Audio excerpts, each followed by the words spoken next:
another edition of the Best Business Minds, where we interview business leaders and academics that write thought-provoking books. I'm Marc Kramer, serial entrepreneur who consults with family businesses and entrepreneurs. And currently I'm teaching entrepreneurship at Vinh University in Hanoi, Vietnam. Today, our guest is Dr. Karl Ulrich, co-author of Innovation Tournament Handbook and a professor at the Wharton School of Business. Karl, welcome.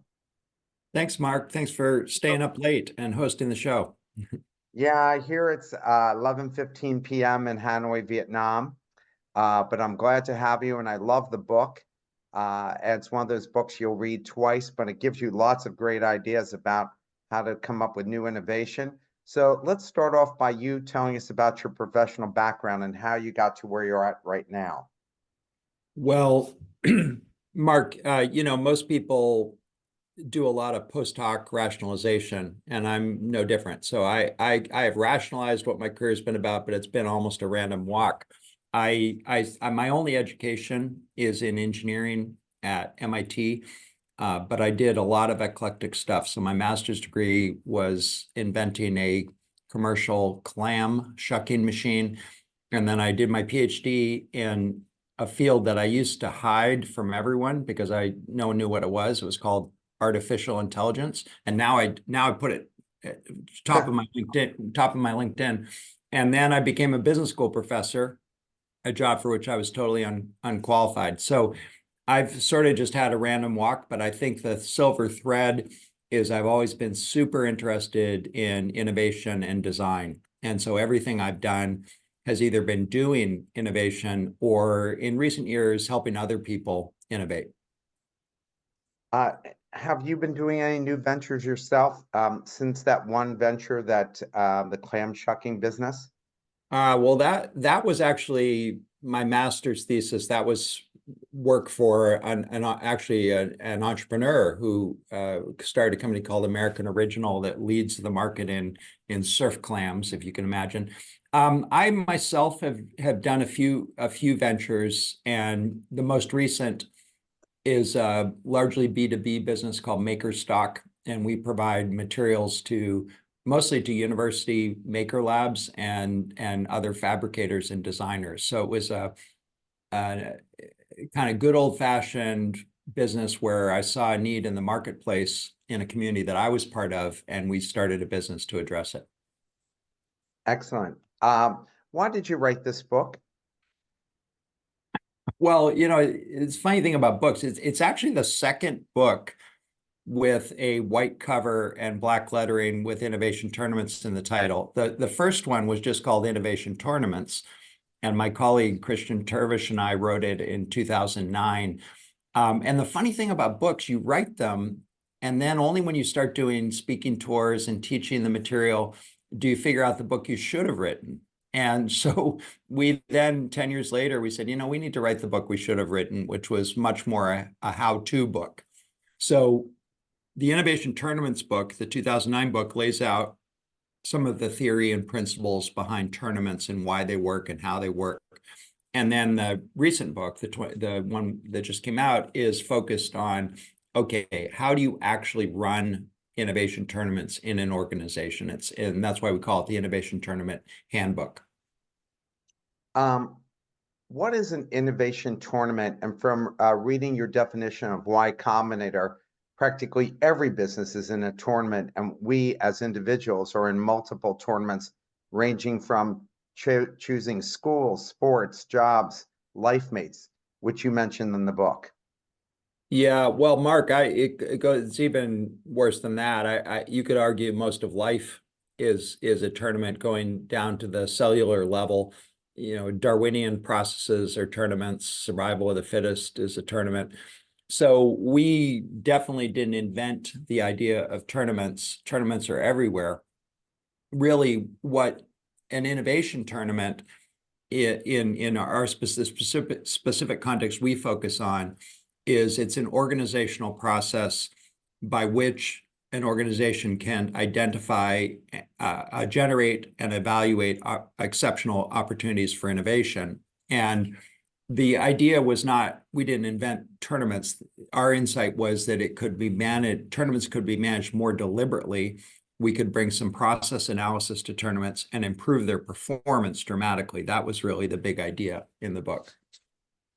Yeah, and all of these companies are dying for something like that because if they can't grow internally, then they've got to do it externally, and get this business. And a lot of times, right, in your book, you talked about how to involve people externally as well. Yeah, and I would say the other key idea is that we consider innovation as both external innovation, that is new products and services for an external customer, as well as internal innovation, which is identifying ways to do things better, faster, and cheaper. And the nice thing about that is that makes us all innovators, because in any organization, we're either responsible for growth or we're responsible for efficiency. And innovation can be applied to either of those challenges.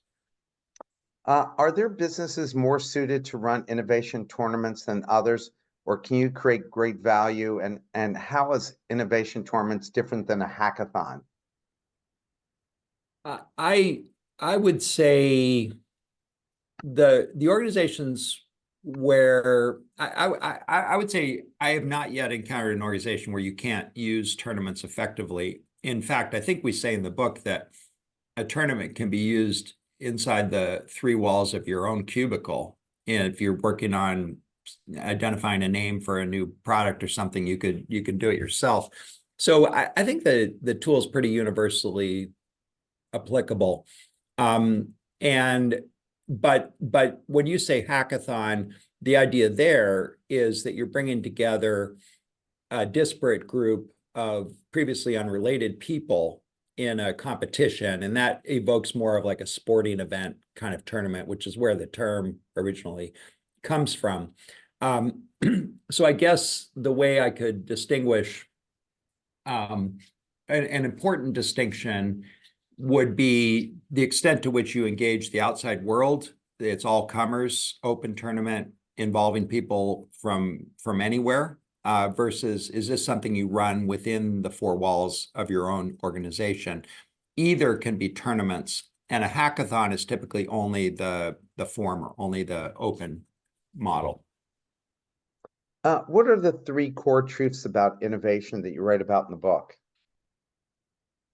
The first is that the most valuable opportunities for innovation are often thousands of times more valuable than the average. And so that first truth is that value is very unevenly distributed. And so the exceptional few drive all the value. So that's the first core truth. The second core truth is you don't know in advance which those are. That the future is clouded by a lot of uncertainty. It's essentially unknowable which of those opportunities are the exceptional few. And the third, which thank goodness there is a third, is that you can invest a little to learn a lot, which means that if you have 1,000 possible winners, 1,000 candidates, you can invest a little bit of resource to identify the 100 of those, the 10% of those that are more likely to contain the exceptional few. And that lets you devote resources selectively so that you can actually further develop and identify the exceptional few. So value is extremely skewed.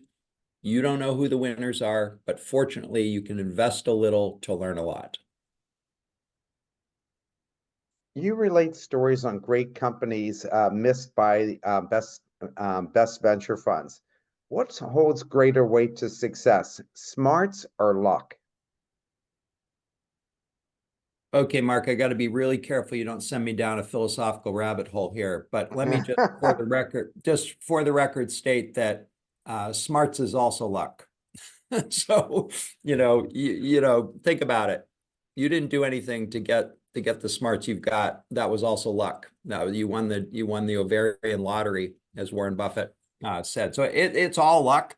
But if I take your question a little more literally, in most domains, typically about 50% of the variance is explained by random external events, what competitors did, what the macroeconomy did, what happened to technological change.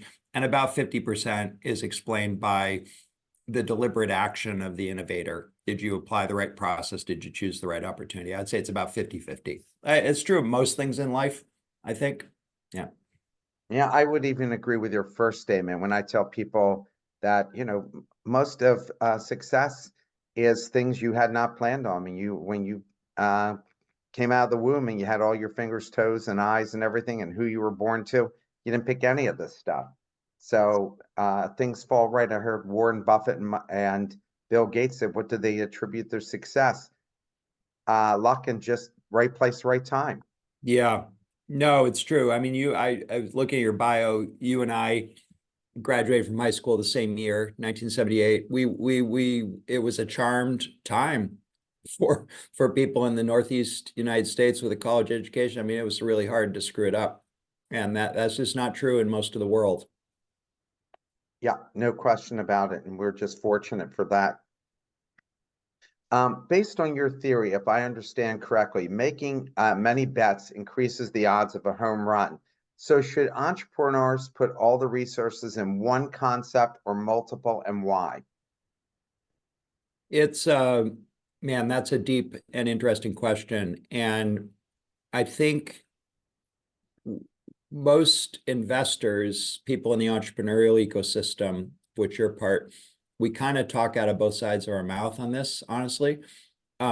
We all know that the odds of success of any particular opportunity, whether it's a corporate venture or a startup, are pretty low.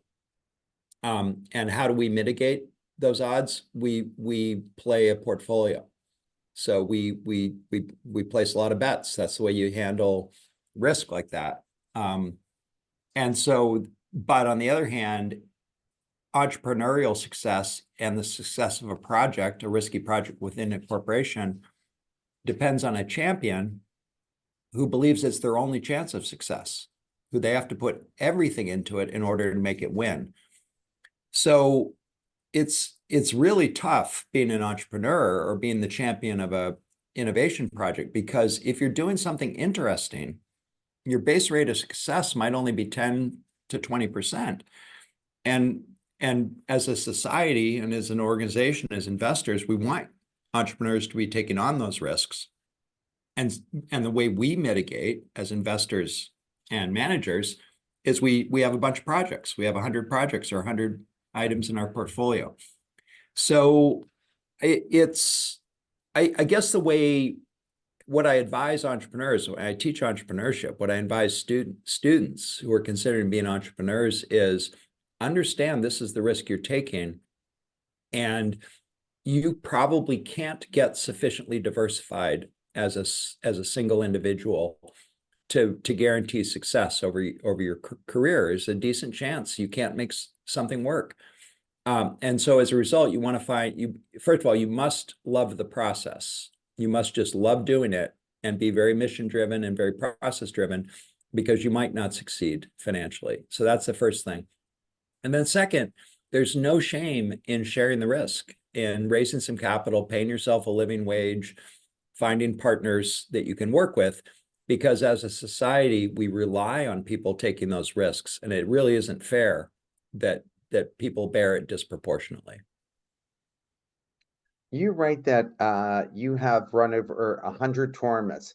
What one was the most and what one was the least successful, and what did you learn? No need to tell us the name of the companies or anything, just, a kind of an overview of that.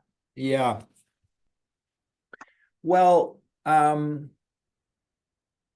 was thinking about, I get asked this a fair bit, and there've been so many that have had sort of point outcomes. The actual innovation itself has been a pretty good outcome, but I want to think a little more in organizational terms. And I'll give you an example, and I'm happy to name the company. So I did a variety of tournaments with McKesson Corporation. McKesson is a big pharmaceutical and health supply distributor, is one of those companies you've never heard of that's huge. And I ran an innovation tournament program with 50 or 60 senior executives at McKesson. And I was just thrilled to learn that the innovation tournament mindset and also the basic toolkit had become part of the fabric of McKesson, that McKesson just uses them all the time. And so that to me is a huge success, because a one-off experience, in this case, a short course in which we did a tournament, grew into an actual implementation and an element of culture and organizational capability for a big organization. So for me, that's the best kind of outcome you could have. And then tournaments that have gone awry, it's almost always a misalignment between senior management and the people participating in the tournament. And that's why we actually devote a couple of chapters to that issue of getting the challenge right and getting stakeholder alignment in the book. It's when a senior executive is expecting a breakthrough, and most of the opportunities identified are more incremental, or vice versa. The executive wants something that's has immediate payoff, and people are thinking about moonshots. So it tends to be where there's some misalignment in the goals, the champion of the senior executives and the rank and file. That's The the primary defect. expectation. Yeah, expectations. I actually had a client where I came up with this idea of something similar to yours. They were in promotional products focused on the pharmaceutical industry, and truthfully, they just couldn't differentiate themselves.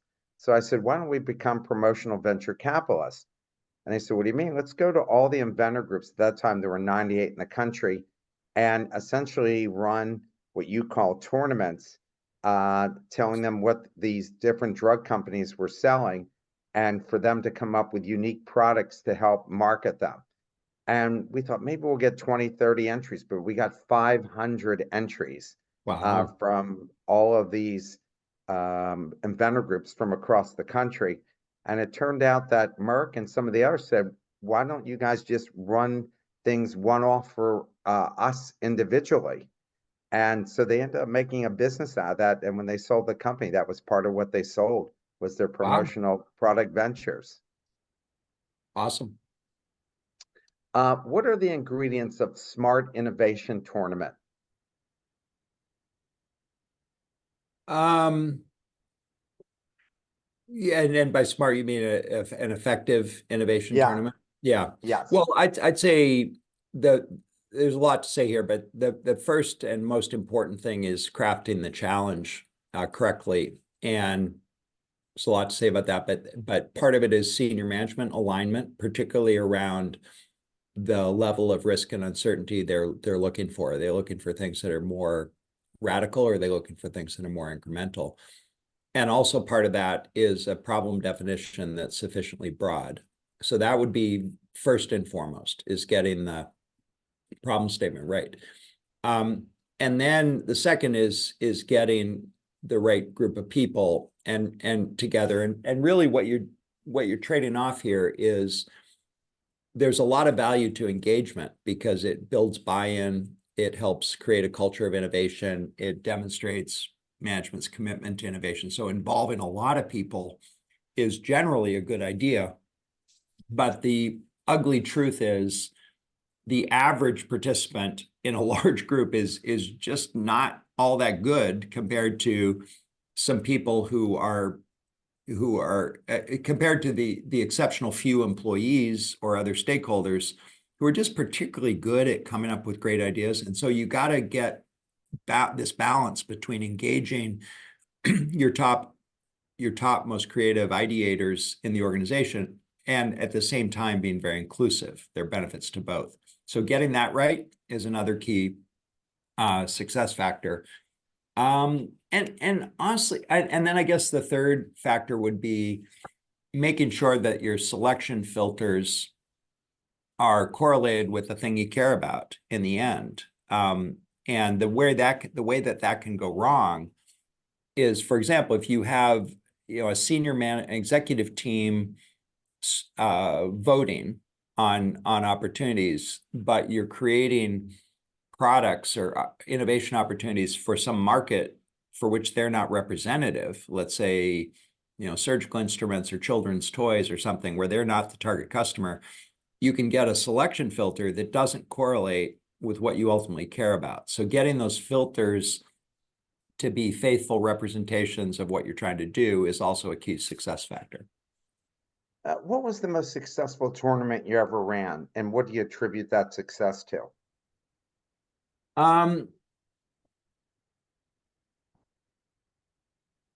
Man, there are a lot. Let me give a couple examples. So it really depends on what your goal is, and so how you define success. But I've organized tournaments, been led tournaments with very, very focused, specific goals. And one we talk a little bit about in the book is Procter & Gamble had very aggressive goals for reducing its use of water in the production of paper products like Bounty paper towels. And we got this team of experts from all different kinds of industries, as well as P&G experts together, and just focused on on that problem in a pretty intensive effort over several months, and came up with some amazing, just cracked that problem. And so that, is an example of a really successful tournament with a very focused mission. And then I've run tournaments, one fairly recently with the legal information services company, Wolters Kluwer, is big information technology company, where they more wanted just to create a culture of innovation in their organization. And so we ran a company-wide tournament. I think we had 6,000 people involved in the tournament.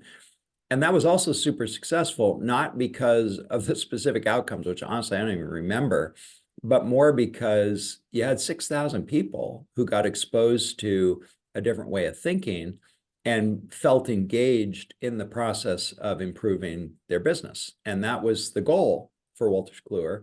And so it was also very successful. What's the ideal time period for a tournament, and is there a max number of participants? Because you just mentioned one had 6,000 participants. We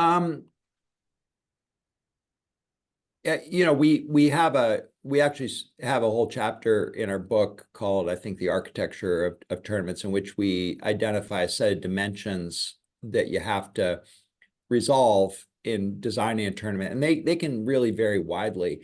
So let me just talk a little bit about scale first. So I was involved in the smallest tournament that I still think of as a tournament was a group of 6 of us who had founded a business maybe 15 years ago, and it had been fairly successful. The founder and CEO had exited. He was getting sick of driving his Porsche around. And so he decided he wanted to get the band back together. And so he invited us all to meet in San Francisco, the 6 original members of the founding team. And he said, don't even come to this meeting if you don't have 10 PowerPoint slides with 10 distinct new venture opportunities. And so 6 people showed up with 10 ideas each. We had 60 ideas, and we formed a new venture. We got the band back together and formed a new venture around one of those 60 ideas. And that was an example of, it was amazing because every one of those people was a very high performer, had done this a lot before. And so it was just really fun. But it was just 6 people, and we managed to get to use the tournament framework to get to a great result. And then at the other extreme, Wolters Kluwer, I think, is the biggest one I ever ran. It's about 6,000. And those are huge logistical challenges. And I don't really know that you can make them work synchronously in person. I can't, there's probably a way to do it, but we did I think the first 2 rounds of the tournament were asynchronous and online. And then we did a Zoom session with a couple hundred once we got it down to a finalist group. And I think the most ideas you can consider in a synchronous session is between 50 and 100 is the max that you could consider in a synchronous session. So that gives you some calibration about the scope. But really, you can make it work with anything from a few people to thousands of people. It's just you've got to make different parametric choices in terms of whether it's synchronous or asynchronous, whether it's online or in person, and so forth. Yeah, I was just thinking, I mean, 6,000, how do you, just like we run business plan competitions, Angel Venture Fair, and Mhm. even a hundred to 200. It's a tremendous amount of work. And we end up having like 80 judges having to go through all these. I can't even Yeah. imagine how incredibly unwieldy 6,000 would be. Well, let me give you a couple hints on how to do it. The first is we first organized by region. It's a global competition. So, and you think about by time zone or language, however you want to do it. And then what you do is you do peer evaluation within that cluster. And so you don't think of it as 6,000, you think of it as 12 clusters of 500. So you're running a mini tournament with 500, and then maybe the top 50, 10% of those will advance to a second round. So you really have to decompose it so that you can run it in clusters. And then the other thing, Mark, I'd advise is, may not work for business plan, but peer evaluation works really well. It's much better than executive judgment on these ideas, particularly in the early stage, as long as you aggregate, let's say, at least 20 ratings per idea. And what are the typical prizes in these competitions? Yeah, I would say best is no prize, and let me rationalize that, or let me justify that claim. Everyone, especially if it's events people who are organizers, they all want to do big prizes and internally. And I really resist it. And there's a few reasons, two reasons really. The first is that there's really good evidence that monetary prizes effectively turn off the creative switch in most humans. So Daniel Pink is a fantastic writer. You probably read some of his stuff, but he has Yeah. a fantastic book called Drive. And I would say most of the book is about the evidence for this, that there's various types of tasks in the world. And if you're trying to move a pile of gravel from one side of a yard to another, then paying, given a financial incentive, works pretty well. But if you're trying to get a team to come up with a creative idea, the moment you make it transactional, the moment you offer a significant financial prize, people's creative genes or creative capabilities tend to turn off, and you don't get the best results. And there's a lot of evidence for this. So I think you want to stay away from monetary rewards. The second reason I don't like them is they're a little bit insulting, honestly, because typically the rewards are, even call it $1,000. $1,000 is meaningful for anybody. But when you're talking about, like we did a tournament with the US Postal Service, we're talking about rescuing the US Postal Service. That should be it's like a multi-billion-dollar challenge. And the prize to the winning team is $1,000 Amazon card or something. It kind of makes people wonder, wait, why are we, what's the transaction here? So I say no money, no rewards. The best reward, there's two rewards that matter. One is recognition. And at least in Western societies, recognition goes a long way. So just recognizing people. And the second is implementation. If you actually take action on it. I mean, most people, they want to make the place better. That's what they want to do. And they're getting a paycheck. So you don't need rewards most of the time. The exception I note, though, is so-called grand challenges that are open to the public. You sometimes need a big financial prize to get enough attention. And so sometimes they can work for those. Well, because I'm thinking about doing that for the Angel Venture Fair because I'm looking to reinvent the fair again. I mean, our organization as a whole. And I was thinking actually the monetary prize, like 1,500, 250 for ideas on how we can reinvent ourselves. But now I'm wondering, what would you recommend that we do? I'd say appeal to their sense of community. Say, hey, we want to revitalize this community. Help us out. Yeah, I mean, it just I don't think $1,000 moves the needle, and I think it turns off the creative process for most people. I think they want to feel like they're part of the team, part of the solution. They want to be recognized, and then they want to see action. And you're right about, maybe it's just a nice plaque or something Yeah. for the fact that they came up with this. And you're right about that. Question from the audience. High tournaments versus collaboration and win-win competitions. How to combine these to avoid winner takes it all and other adverse effects of competition? Yeah, it's a great question. In internal tournaments where you have a challenge like how can we improve revenue at XYZ Corporation, I try to suppress ownership and identity as much as possible with those ideas. So we don't put names on anything. They're just as neutral a description of the opportunity as possible. And I also like to get people in small groups and have them ideate together a little bit. So there's plausible deniability about the actual origin of any particular idea. And the reason that's useful is then it's framed as we together as a group are going to try to identify some exceptional opportunities. And it's not about a winner. It's about we as an organization getting this desirable result. The second thing I think that's important is to recognize that typically in workshop style tournaments where you're doing maybe some sticker voting or some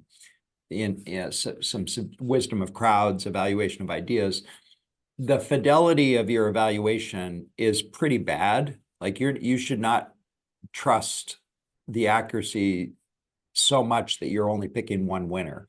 Rather, the way to think about it is you're probably advancing maybe 20% of the ideas that you identify for further development.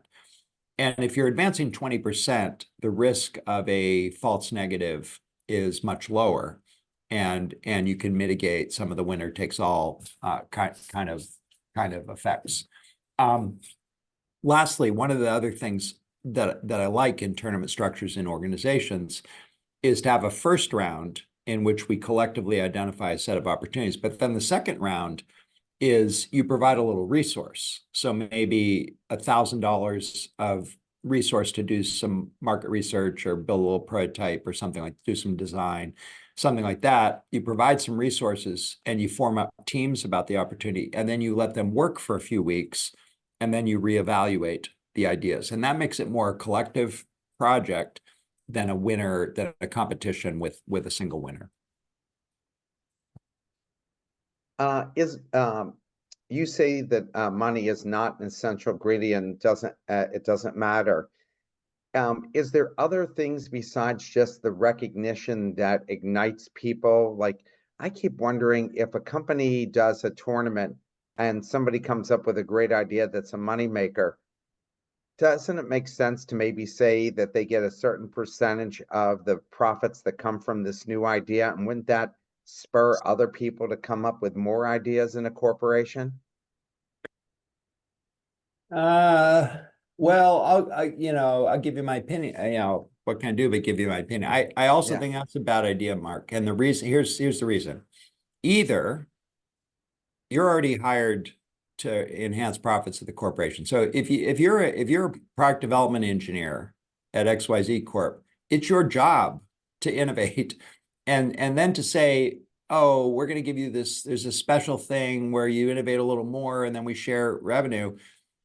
It just doesn't seem like the right thing to do. It's like, no, we are going to evaluate you for a variety of efforts that you've made over this evaluation period, half a year, a year, and make a holistic judgment as part of your performance review on how you're contributing to innovation.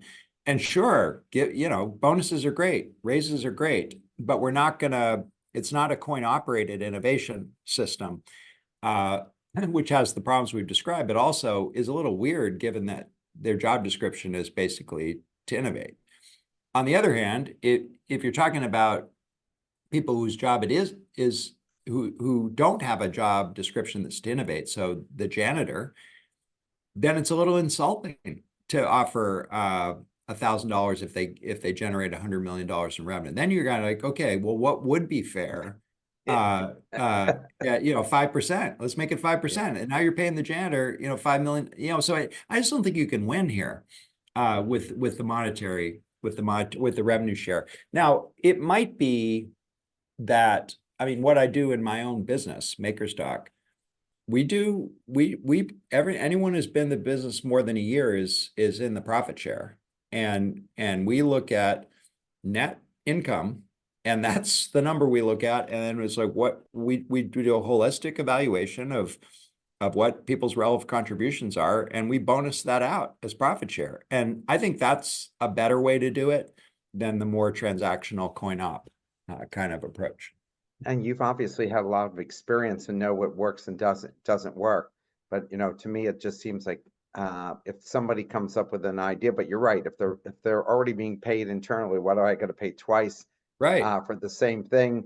But I was also wondering, as outsiders, what? Because I was thinking more or less the outsiders, and you're doing this Mhm. tournament, and somebody comes up with a great idea. Because it reminds me, it's a company in Boston that does T-shirt tournaments, Yeah. and and so whoever comes up with a great T-shirt, they sell that T-shirt and they give them some of the profit from the T-shirt. So it encourages people to keep coming up with new ideas so they don't have to come up with all the ideas themselves. And they have people vote on the best T-shirts Yeah. they put the T-shirt out and see how well it sells. And then that's what determines what T-shirts they sell. I like that. I think that's cool. And there was an ill-fated company you may remember called Quirky that it was super cool what they did. You submitted crowdsourced the ideas, the crowd voted on the ideas, and then the crowd also participated in market testing, design, etc. And Yeah. they had this complicated point system where you then allocated a share of the revenue to all the people who contributed. I actually thought that was pretty cool. But those weren't employees. That was kind of more, Yeah. And I think outsiders. yeah, they were all outsiders too. So I think that's cool for Yeah, outsiders. I I think, think the promotional ventures one that I did, I said, let's just say to the inventors that we'll split the profits 50-50 after the expense of the actual product itself. And so, if the product cost, if we're charging $1 and it costs 50 cents to make, we each get a quarter. And I think that's why we got like 500 entries in, yeah, because for the inventors, this yeah, was great. Somebody was actually going to do something. yeah. But that's what the legal system would call a reasonable royalty.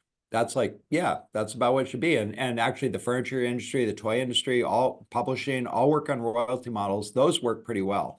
What I'm objecting to is this idea you're going to give somebody $1,000. Yeah, no, I hear you. Yeah, yeah. Yeah, and it makes sense to me when you say it. Yeah, it makes a lot more sense. Um, could Kodak, Blockbuster, and Sears have been saved by running a tournament to reimagine their business models? Um, let's take them in turn. Kodak, no. So I think people really misread Kodak. It's true, Kodak invented digital photography. I'll tell you another funny story about Kodak. Um, the Apple, I think it was called the Quick Take. The Apple Quick Take was the first widespread commercial digital product, digital camera, and it was manufactured by Kodak. And the terms of the agreement were that the Kodak brand could appear nowhere on that camera. That was what Kodak said. We're going to make it for Apple, but our brand may not appear on the first consumer digital camera. So people look at that and say, "Oh, Kodak invented the digital camera. They could have profited from the digital photography." I just disagree. Kodak, if you look at the assets that Kodak had in 2000, which was their peak year of film sales, they had a massive process for taking acetate film, applying chemicals to it, producing those yellow boxes. It was all Rochester, New York, was Kodak. And so they had massive distribution, they had incredible process capability, they had massive scale. All those things were incredibly valuable during those peak years. And none of those assets were of any value in 2011 when they went bankrupt. There was only one asset that remained valuable to Kodak after the rise of digital photography, and that was the yellow box, the Kodak brand. And so the problem there was they had the world's best business model, which was to consume a unit of photography, you had to buy a yellow box. And that was rendered completely obsolete by the CCD chip, which allowed people to consume photography at zero marginal cost. So you and I both have more photos in our pocket than our parents took in their lifetimes. And so all of the surplus there went to the consumer. There was no surplus left. If you look at the entire imaging, CCD chip market today, it's this tiny little business. There was just no move to preserve what Kodak had. So I don't think there was a winning move for Kodak. I think, Kodak could do the best with what it had, but there was nothing it could do to avoid rendering most of those assets obsolete. That was just the ugly reality of the disruption of that technological change. Blockbuster, slightly different story. Blockbuster had a brand. They also had retail locations. There probably was a reinvention there that could have exploited those retail locations in some other way, coffee shops, movie screening, I don't know what it would, movie clubs, something. But not for Kodak. I didn't really see that move. But in terms of really specifically your question, given the reality of that situation, the innovation tournament process is a really effective one for identifying what the possible moves are. It doesn't mean they can win that game. I think that was just a game that no one could win. And Sears, you said, and what do you feel about Sears? So Sears, there were probably some. I don't know as much about Sears. As I recall, Eddie Lampere bought Sears and profited from the real estate. I don't know enough about Sears. Sears also had a huge real estate portfolio. There probably was a move there. And so I don't think it was as dire as Kodak's situation. But clearly the future of that retail brand was imperiled, as most major retailers have been imperiled. But given the situation, I think the tournament could have been used to identify the candidate set of moves, and likely have identified those that were most likely to work. But I can't really speak to whether I think that there was a good move there. You mentioned when solving a problem, you find it helpful to think of alternative problem statements as the steps of a ladder. Can you elucidate on this and maybe use the healthcare example you provided in the book? Yeah. I had meant to look at what example we provide, but I think it was an emergency room waiting problem. Yes. So this is a tool called the abstraction ladder. It's one I teach in my product design course, entrepreneurship, product management. I teach it a lot. It's a really useful technique. So it simply says, state the problem top of mind as you experience the pain point. So it might be, how might we reduce the waiting time in our emergency room?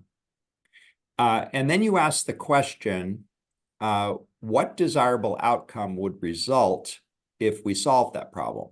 In other words, why would we want to solve that problem? And you might answer that as, well, we would increase the satisfaction of our emergency room patients. And then you can just take that and use it as a reframed problem statement. So how might we increase the satisfaction of our emergency room patients? And you could ask, well, what desirable outcome would result from that? And you could say, well, we would get a greater share. We would serve a greater share of the population.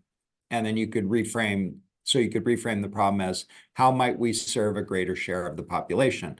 So see what we've done. We've just taken the proximate pain point and we've reframed it in increasingly abstract ways.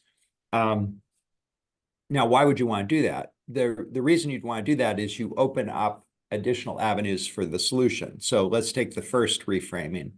If we reframe as how might we increase patient satisfaction, well, then we can play around with things like the waiting experience, not just the waiting time. And we could do things like patient education, we could provide entertainment, we could provide neck massages, all kinds of things we could do to increase the patient experience that would not be down the path of reducing the waiting time. And so reframing in a more abstract way opens up additional avenues for exploration, and that's generally a good thing. And so in our chapter on how you craft the challenge, we walk you through a deliberate process for considering different and more abstract ways of stating the problem and picking the level that opens up as many additional avenues for exploration as possible. How do you develop the right statement to solve a problem, which I guess goes with the first step in the innovation, defining the problem? How many alternative problem statements should you develop? Yeah, as a practical matter, I would say you want 10-ish. So I usually use Post-it notes, have a team of 2 or 3. They write the statement top of mind on a Post-it note and then write it one level more abstract, write a few of those, array them on the desk, and you probably end up with about 10 of those until you've considered a sufficiently abstract definition of the problem.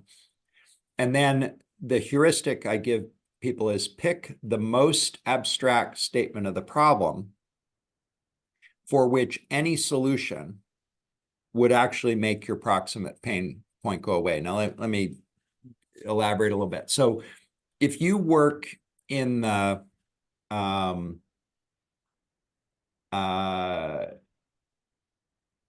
so let's say you work in your job, you're the operations coordinator for the emergency room, and you've got people complaining about waiting time.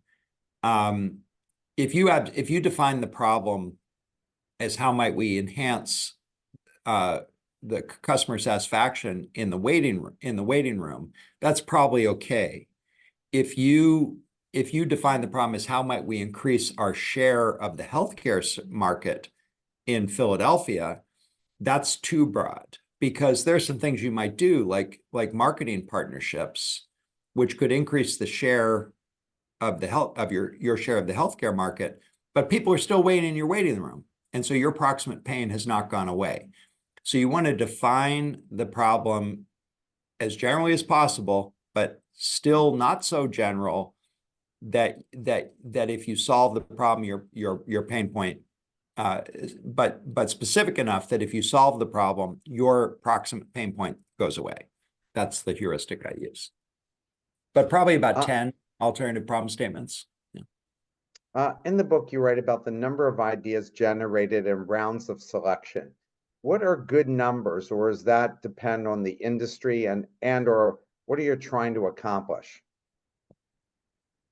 Yeah, a little bit depends on how large a population and or sample of ideas you're working with. So in the case of 6,000, you can't do a 1-round tournament. It's just that the numbers don't work.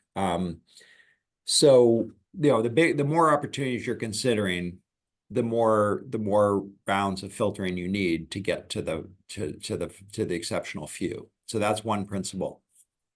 The second principle is, remember we said one of the key features of innovation is you can invest a little to learn a lot.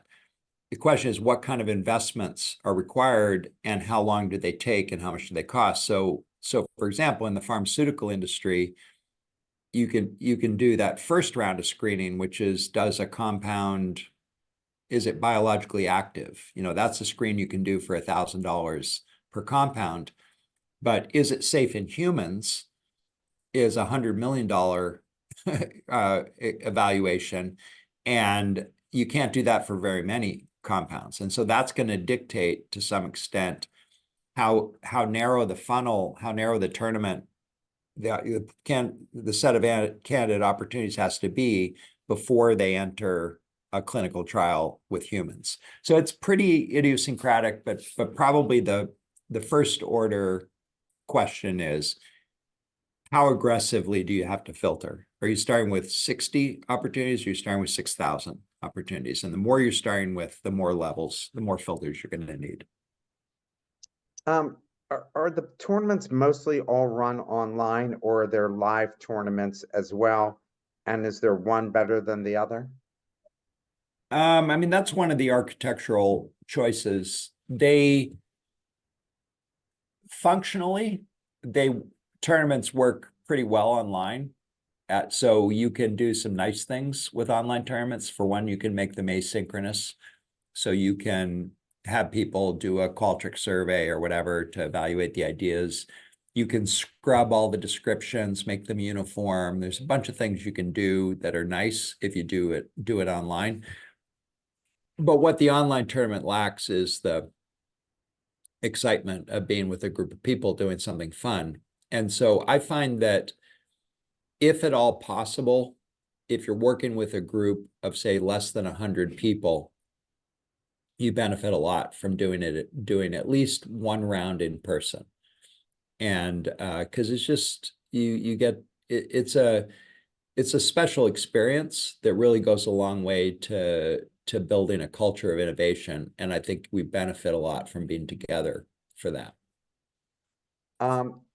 The LA Clippers were a client, and the CEO was disappointed about nothing, and I'm in quotations, radical came out. What was her definition of radical, and how often are leaders disappointed in their employees' lack of creative solutions? It's a little frustrating because it happens more than I'd like. That might be the most common defect in tournaments, is that the CEO at the end, or the champion at the end, says, I was hoping for better results. And I'm of two minds about that. First, I think what the CEO thinks of an idea is not a particularly good measure of how good an idea it is. So, I mean, that's one of the problems with innovation processes in some organizations, is that you're letting people who are selected for administrative prowess and leadership skills make decisions about, which are really market decisions. Like, is this an opportunity in the marketplace? That's typically the most important question. So I get a little frustrated when the evidence suggests these are good market opportunities, but you get a senior executive's like, I don't really like it. So that's one frustration. The second frustration is, hey, these are your people. We put your people together in a process conducive to getting the best we can from these people. This is what we got. And so I think you could blame the process, but what other process would you use other than generating a bunch of opportunities and evaluating them? So it seems more likely that you have a situation where you have possibly driven the creative people out of this organization, that this organization is not an ecosystem where the wild ducks are thriving.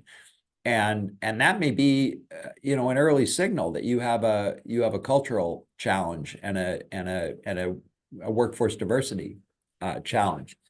So I think it isn't, that it may sound defensive, but I've often seen that be the case, is that you actually look at who is participating in this tournament. You think, wow, for whatever reason, we've driven all the creative energy out of this organization, all the creative capabilities out of this organization. That wasn't the case in the LA Clippers, just to be clear. Yeah. When should you get your clients and vendors involved? Yeah, I mean, just put aside kind of the obvious questions. Sometimes there are intellectual property issues and some complexities there, but I'd say it's it's a pretty healthy thing to do, and it can be done in parallel. It doesn't have to be, they don't have to be involved in all of the activities. So to give you an example, I worked with the U.S. Postal Service to develop ideas for new business models, and they, you know, not to speak disparagingly of the U.S. Postal Service, but I don't think it would surprise anyone that most of the employees of the U.S. Postal Service did not get there and were not selected for their innovation, for their propensity to innovate. That wasn't why they were working there. And so they chose to, it was working with a consulting firm, but we engaged the largest customers of the U.S. Postal Service, probably disproportionately. There were more people participating in the tournaments from the customer base than from the organization itself. And it was a fantastic process. We got some great outcomes. Everyone felt very energized. The customers felt they were being engaged as stakeholders with the Postal Service. Very positive, but it wasn't the only effort. It was a big effort, a big event in which we brought those people together. There's, I think, about 200 in the room, but that wasn't the only pathway to the tournament. We also did some entirely internally, and we did some with experts to identify ideas. What does a well-run tournament look like, and what are the biggest mistakes that are made? I'd say, I mean, I just reiterate the single most important thing is the clarity of the problem statement and the deliberate, that, making that problem statement a project in itself, getting that right is the single most important factor. And then just as a practical matter, it's very helpful to have a champion within the organization. If the term is facilitated by an outsider, and I do a fair bit of this, you really need a champion in the organization who is widely respected as an actual contributor, not just a events person or something, or an HR person, but an actual contributor in some area, some functional area. Have that person essentially championing and leading the project to run the tournament. If you do that and follow the steps, they tend to go pretty well. You mentioned a book that, depending on the type of tournament, determines the number of entrants. Can you explain that? Um,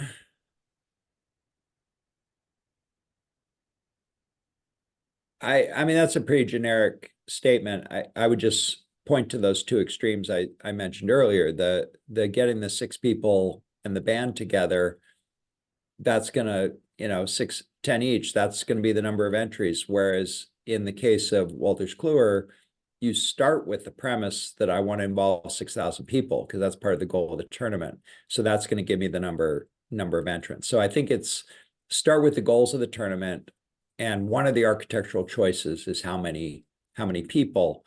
And that's going to have some objectives other than just getting the right answer. It's going to also have an objective typically about communication, education, building a culture of innovation. And so those factors will drive the actual numbers. So my last question's definitely not going to surprise you. What role is AI playing in innovation tournaments, and how should it be used? I mean, AI has been already really, really useful.